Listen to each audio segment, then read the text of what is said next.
홀로 서 있을 때. 열왕기하 2장 12절. 홀로 서 있음. 하나님께서 이스라엘의 위대한 선지자 엘리야를 데려가실 때 제자 엘리사에게는 혼자 남겨지는 것에 대한 두려움이 있었기에 스승에게 갑절의 영감을 요구했습니다. 오늘 등장하는 세 곳의 지명은 엘리야가 회오리 바람과 함께 하늘로 올라간 후 엘리사가 홀로 서 있어야 했던 장소들입니다. 요단에서. 요단강은 엘리사가 엘리야와 함께 기적을 행하며 건넜던 장소입니다. 이제 혼자 기적을 행해야 하는 순간이 왔습니다. 당신이 건널 수 없다고 말하는 것은 아무 소용이 없습니다. 만일 당신이 믿었던 그 하나님이 정말로 당신의 하나님인지 알기 원한다면 홀로 당신의 요단강을 건너십시오. 홀로 서 있는 자리는 자신이 누구인지 증명할 수 있는 절호의 기회입니다. 홀로 있을 때 하나님을 더 알고 증거를 얻고 신뢰하게 됩니다. 여리고에서. 엘리사는 요단강을 건너 여리고에서 물의 근원을 치유하는 기적을 행합니다. 홀로 남았으나 스승 엘리야에게 받은 갑절의 영감을 행했습니다. 주의 성령이 그에게 임했고 하나님이 함께 하신다는 증거를 얻었습니다. 삶에서 홀로 남겨지는 순간이 있습니다. 우리를 신뢰하지 못하는 사람들이 증거를 요구할 때도 있습니다. 그 순간이야말로 하나님과 함께함을 보여줄 수 있는 기회입니다. 베델에서.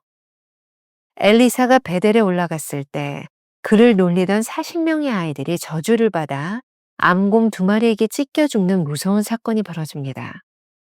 당신의 베델에서 당신은 당황하여 어쩔 줄 모르게 되지만 바로 그곳이 하나님의 지혜가 시작되는 곳입니다. 궁지에 몰리면 당황하게 되고 정신을 잃기 쉽지만 정신을 차리십시오. 아이들이 놀리는 상황과 이 문장을 연결하기 쉽지 않습니다. 그러나 분명한 것은 하나님께서 엘리사를 붙잡으시고 보호하셨다는 사실입니다.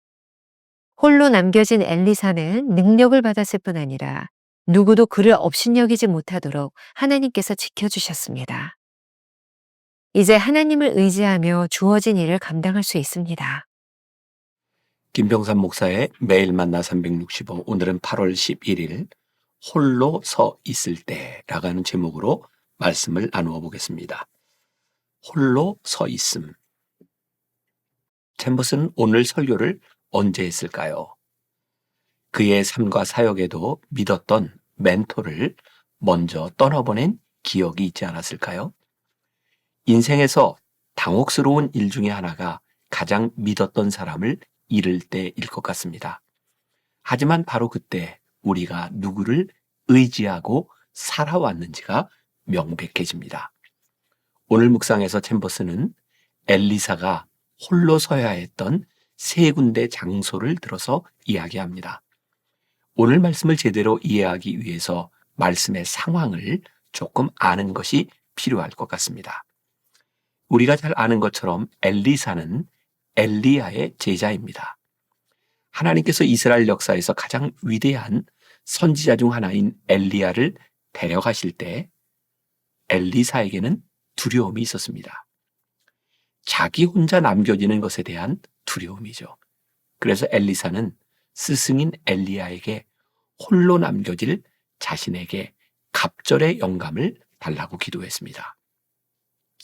그는 홀로 남았지만 위대한 선지자의 길을 가게 됩니다.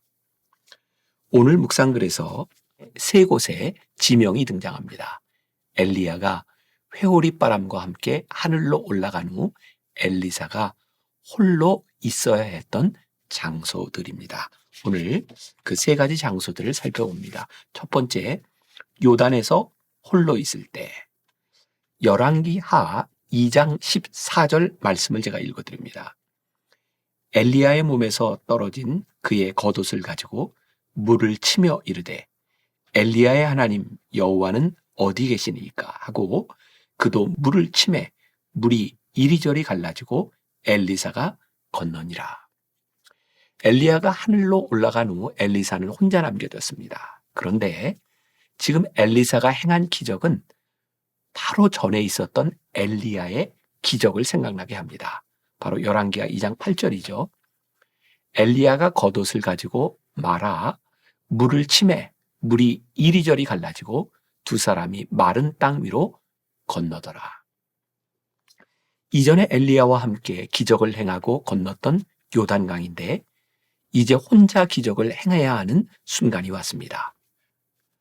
혼자 있으니 기적을 행할 수 없다고 말하는 것은 소용이 없습니다. 챔버스가 이렇게 말합니다. 당신이 건널 수 없다고 말하는 것은 아무 소용이 없습니다. 이 시험은 다가왔으며 당신은 건너야만 합니다. 만일 당신이 믿었던 그 하나님이 정말로 당신의 하나님인지 알기 원한다면 홀로 당신의 요단강을 건너십시오. 홀로 서 있는 자리는 자신이 누구인지 증명할 수 있는 절호의 기회입니다. 찰스 스윈들 목사님의 책 그리스도를 담기 위한 영감의 사색에 나오는 글을 소개합니다. 최고의 자리에 있는 지도자들은 그 위치에 대한 값비싼 대가를 지불해야 한다. 모세에게는 가까운 단짝이 없었다. 여호수아도 그랬다. 다윗도 이스라엘의 왕이 되었을 때, 가장 큰 전쟁을 치를 때, 그리고 가장 어려운 결정을 내릴 때에는 늘 홀로 있었다. 복음 전도자 빌리 그레이엄의 사적인 생활에 대해 생각해 본 적이 있는가? 또는 기독교 조직이나 교육기관의 책임자들의 생활을 생각해 본 적이 있는가? 그들은 모두 A.W. 토저가 위대한 사람들은 대부분 외로웠다라고 말한 좋은 예가 될 것이다. 지도자는 멀리 동떨어져 있거나 힘들어서 일부러 뒤로 물러나 있거나 또는 은둔해 지낸다는 뜻이 아니다. 여기서 말하는 것은 그 역할의 특성에 관한 것이다. 하나님께서 우리에게 최상의 생각들을 나누어 주실 때는 홀로 있는 고독한 때이다. 그러므로 그럴 때 사람은 잠잠히 있어 그것을 받아들여야 한다. 챔버스는 이렇게 말하죠. 이제 하나님께서 의도하지 않으시기 때문에 엘리야가 더 이상 당신의 인도자와 지도자가 될 수 없을 때 당신은 말합니다. 나는 엘리야 없이는 갈 수가 없어요. 그러나 하나님께서는 당신이 가야 한다고 말씀하십니다. 오늘 묵상이 주는 메시지는 홀로 있을 때 하나님을 더 알고 증거를 얻고 신뢰하게 된다는 것입니다.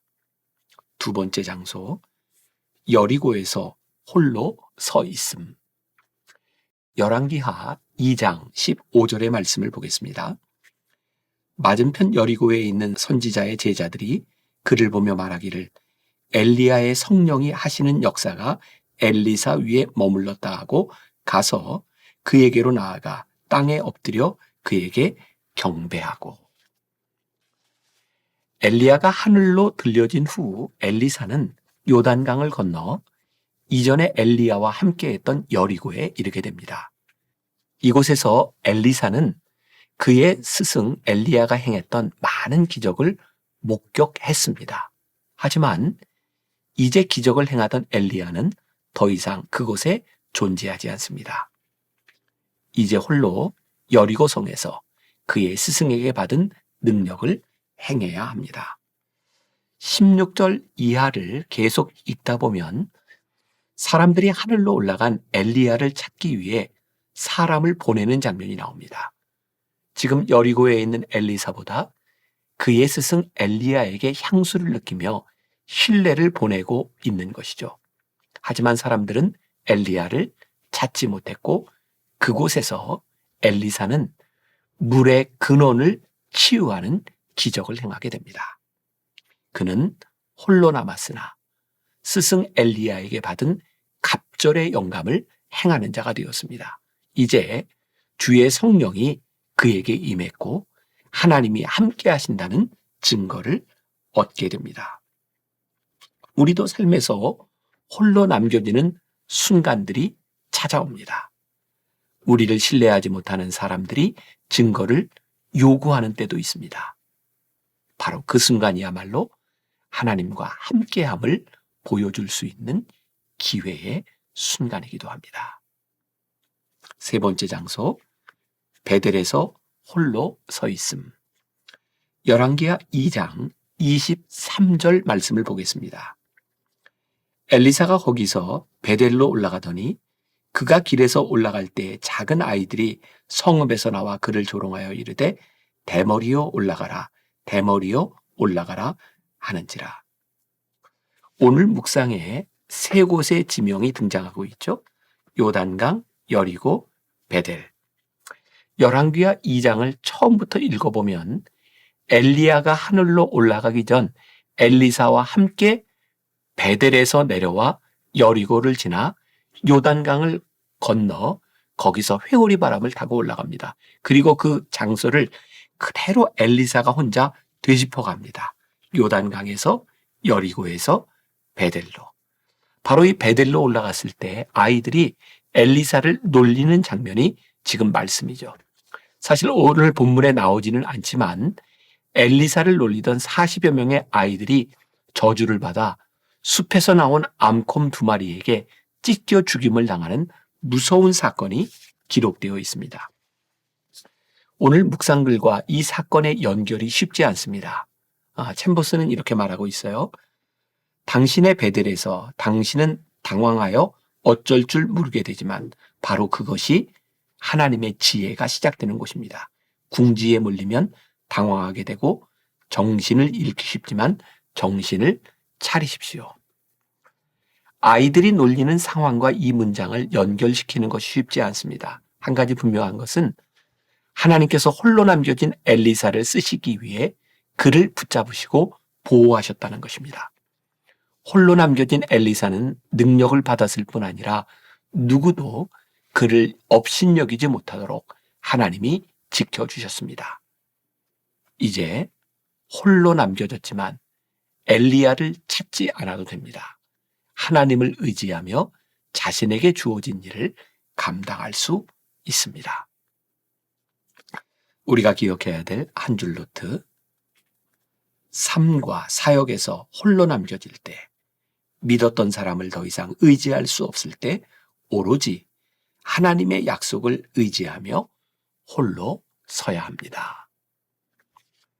오늘 하루 이런 질문을 가지고 살아봅시다. 당신이 의지하는 엘리야는 누구인가요? 홀로 남겨질 때 오늘의 묵상을 기억하시기 바랍니다. 기도하겠습니다. 하나님, 오늘 묵상을 통해서 또한 깨닫게 하시는 것이 있습니다. 우리 인생의 힘든 때는 홀로 남겨질 때, 우리를 돕던 사람이 떠날 때, 우리가 의지하던 사람이 사라질 때입니다. 그런데 하나님은 오늘 우리들에게 내가 홀로 남겨진 그곳에서 그 순간 내가 어떤 사람인지 하나님을 어떻게 의지하는지 증명할 수 있는 때라고 우리들에게 말씀하고 있습니다.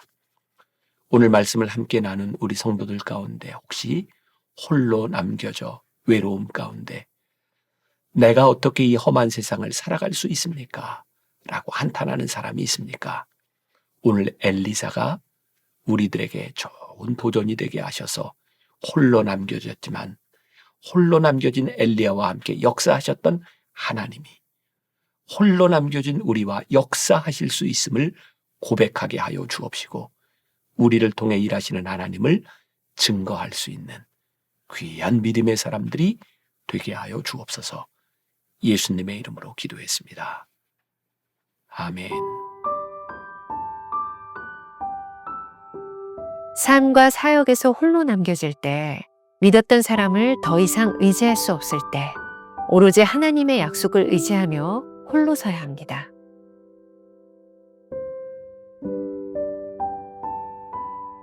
당신이 의지하는 엘리야는 누구입니까? 홀로 남겨질 때의 오늘의 묵상을 기억하십시오.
음.